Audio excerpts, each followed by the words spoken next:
میں نے وہ گولی اٹھائی، وہ پھر دوڑ لگائی ننگے پاؤں، اور مولانا رحمہ اللہ فوت ہو گئے، سر پر رضائی لے کے لیٹے ہوئے تھے، تو میں نے ایسے پاؤں دبائے، تو انہوں نے رضائی اٹھا کر، ہاں کیا بات ہے؟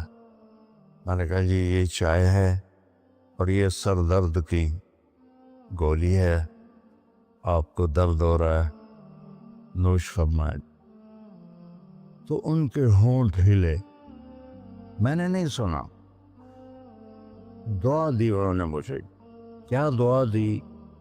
وہ خود فرماتے تھے کہ طارق جمیل کی قبولیت میری دعا سے ہے، اور ایک میرے ساتھی تھے مولوی خورشید کی قبولیت میرے ڈنڈوں کی وجہ سے، اس کی پٹائی بہت کی تھی انہوں نے، تو میرے بارے میں فرماتے تھے کہ یہ میری دعا کا اللہ نے اس کو سلا دیا ہے۔ تو انہوں نے بے ساختہ مجھے دعا دی، وہ میں نے سنی نہیں، چائے پلائی، گولی کھلائی، تو اللہ نے کیا سے کیا کرتے۔ میں اپنی بیگم پھوپھی رحمۃ اللہ علیہ، والدہ رحمۃ اللہ علیہ کے ساتھ حج پہ گیا، ان کو لے کر میں باہر نکلا تو دو بوڑھی عورتیں بیٹھی تھیں۔ میں کہ اماں جی کیوں بیٹھی ہو؟ کہ پوتا راہ بھول گئی ہیں۔ اب میرا بھی وہ دوسرا حج تھا، مجھے بھی مدینہ کا حدود اربا پتہ نہیں تھا۔ میں کہ کوئی ہے تھوڑے کول کارڈ؟ انہوں نے کہا اے کارڈ ہے۔ میں کہ اچھا آ جاؤ، اور دونوں چل پڑی۔ مجھے ایک عرب ساتھی نے پورا گھر دے دیا ہوا تھا۔ جو دروازے پر پہنچے تھے ایک اکھان لگی، نہیں میں نہیں جانتی، وہ کرنے کے دیکھ کے نا شور شریف لگتا ہے، کوئی ایڈی وڈی گل، آ جا آ جا۔ وہ دہا کو لے کے میں نے اپنی بیگم سے کہا کہ ان کو کھانا کھلاؤ، اور وہ کارڈ لے کر میں اپنے ایک دوست کے پاس گیا، وہ جو جس کا گھر تھا۔ میں نے کہا اٹھو دکان سے اور یہ پتہ تلاش کروا۔ تو ہم دونوں گاڑی میں بیٹھے اور گھومتے گھومتے گھومتے کوئی آدھے گھنٹے کے بعد ہم نے وہ بلڈنگ تلاش کری۔ تو ہم واپس آئے تو دونوں مائیاں عرب والے کی تھیں، سوئی پڑی تھی۔ میں نے کہا اماں جی اٹھو،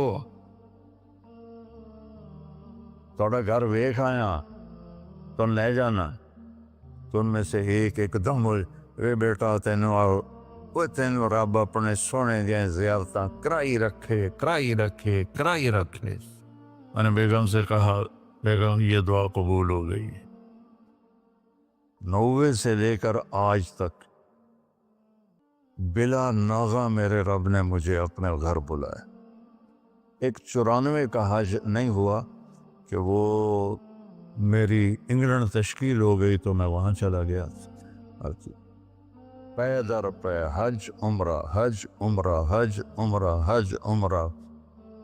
یہ 3 سال کووڈ کے جو آئے تھے نا، وہ ناغہ ہے۔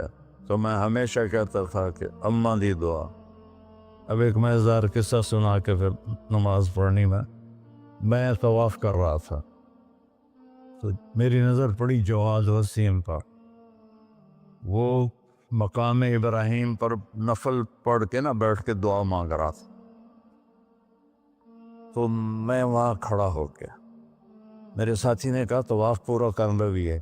میں کہا پتہ نہیں اٹھ کے کتنے چلا جاوے، لہٰذا میں اس کے سامنے ایسے منہ کر کے کھڑا ہو گیا۔ وہ ایسے دعا مانگ رہا تھا، مانگتے مانگتے مانگتے اس نے جب اوپر نظر اٹھائی تو مجھے دیکھا، تو اس نے ایسے بھی نہیں کیا، اتنے ہی ہاتھ چھڑے دوڑ کے میرے پاس آیا، کہنے لگا مولانا تمہیں پتہ میں کی دعا کر رہا سا؟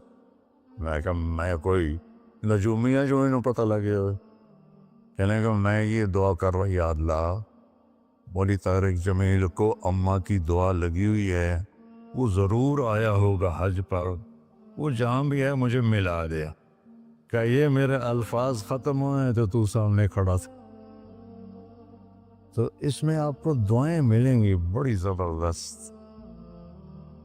اللہ اپنے فرائض پورے کرو، نماز میں ناغہ نہ ہو، کسی کے لیے دل میں نفرت نہ رکھو، آپس میں اگر صحیح چلنا ہے تو ایک دوسرے کی غیبت نہ کرو، برائی نہ کرو، تو پھر انشاءاللہ نسلوں تک اللہ ہمارا یہ کام چلائے گا۔ میں روزانہ مانگتا ہوں یا اللہ اس کو صدیوں پر لے جا، یہ نہیں کہ میں چلا جاؤں تو کام ختم ہو جائے، یا اللہ اس کو صدیوں پر لے جا، تیرے لیے کیا مشکل۔ تو میں آپ سب کا شکر گزار ہوں، اور یہ جو انہوں نے اتنا خوبصورت انتظام کیا ہے اس پر بھی انتظام والوں کا بڑا شکر گزار ہوں۔ پتہ ہے اس بستی کا نام کیا تھا پرانا؟ ڈل لالا۔ ڈل کہتے ہیں اس کنویں کو جس میں پانی نہ ہو، اس کو ڈل کہتے ہیں۔ تو یہاں پہلے آبادی نہیں تھی۔ 1945 میں ہمارا گاؤں ہے وہ ادھر حسین پراڑی والا، وہ 300-400 سال پرانا گاؤں ہے۔ تو جیسے برادریوں میں ہو جاتی ہے خبر، تو وہ کچھ ہوا ہوگا ہماری تو پیدائش سے پہلے۔ تو میرے تایا رحمۃ اللہ علیہ میاں حق نواز، انہوں نے آ کر یہاں گھر بنایا۔ اس وقت اس نے 50,000 روپیہ خرچ کیا تھا۔ تو 1948 میں پھر ان کے چھوٹے بھائی تھے میرے والد، انہوں نے آ کے گھر بنا لیا۔ تو اس گاؤں کی ابتدا ہوئی اور بسم اللہ ہوئی۔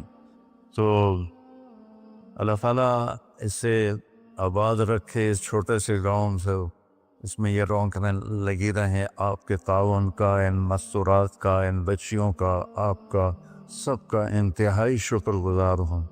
آپ اپنے اس کو جاری رکھیں۔ میں اجازت چاہتا ہوں کیونکہ مجھے فیصل آباد نکلنا ہے۔ اللہ بہت